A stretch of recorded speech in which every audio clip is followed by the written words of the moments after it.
During the past spring session in Strasbourg, France, Armenian MP Armen Gevorkyan touched upon the issues of Armenian rights in Karabakh and Turkish Foreign Minister's recent nationalist gesture of Grey Wolves organization. First, Gevorkyan noted that the international community cannot demand the Armenian people of Artsakh to live under the rule of Azerbaijan. According to him, Azerbaijan has been carrying out a policy of ethnic cleansing of Armenians, a state that has unleashed 3 large-scale wars against them in 3 decades. He said Azerbaijan is a state of trying to rewrite the history of the region in order to deny a mere existence of Armenian heritage and culture, a state that is not shy to publicly declare territorial ambitions against the Republic of Armenia. He further said it was shocking to see that the person who was the president of this assembly for 2 years, Minister of Foreign Affairs and member of state, Cavusoglu, flashing the gesture of a Turkish nationalist terrorist organization to Armenians. Such behavior should be unacceptable and condemned by the Council of Europe, he noted. Meanwhile, Eduard Aghajanyan, chairman of the Parliamentary Committee on Foreign Relations, noted that Azerbaijan took advantage of the international community's total concern about the crisis in Ukraine and took rude actions in violation of the European Convention on Human Rights and Fundamental Freedoms. And if on international platforms Azerbaijani officials often state that the Nagorno-Karabakh conflict is over and the Armenians of Nagorno-Karabakh can live peacefully in their homes, on the ground, Azerbaijan is trying to speed up the last round of ethnic cleansing of the Armenians of Nagorno-Karabakh, taking advantage of the fact that the international community has been distracted from Ukrainian crisis, he added.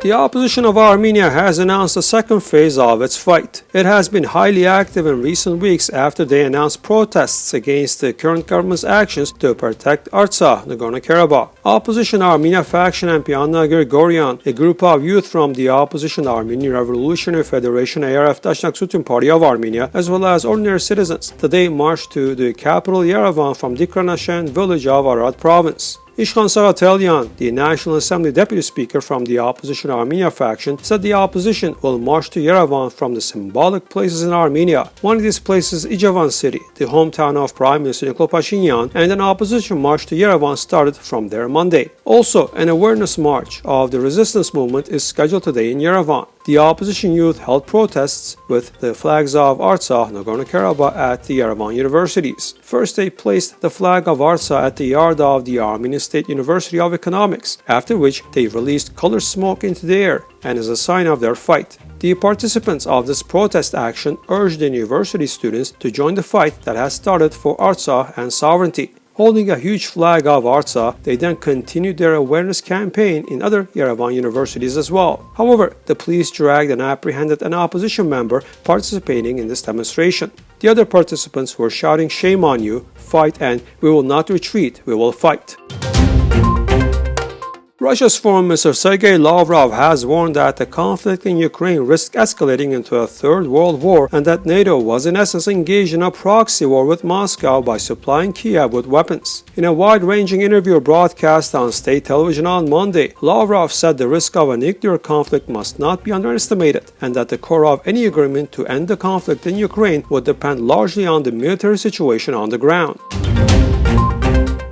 About 5.2 million Ukrainians have fled the country since Russia launched its invasion on February 24th, the UN says, noting that the outflow has slowed since the start of the war. As Europe mobilizes to accommodate the growing number of Ukrainians fleeing the country, now more than 4 million, stateless Ukrainians are fighting a losing battle for protection and recognition. Not recognized as nationals by Ukraine or any other state under the operation of its laws, stateless Ukrainians, who number approximately 40,000, are denied access to basic rights and have been the targets of pervasive discrimination as they seek refuge abroad.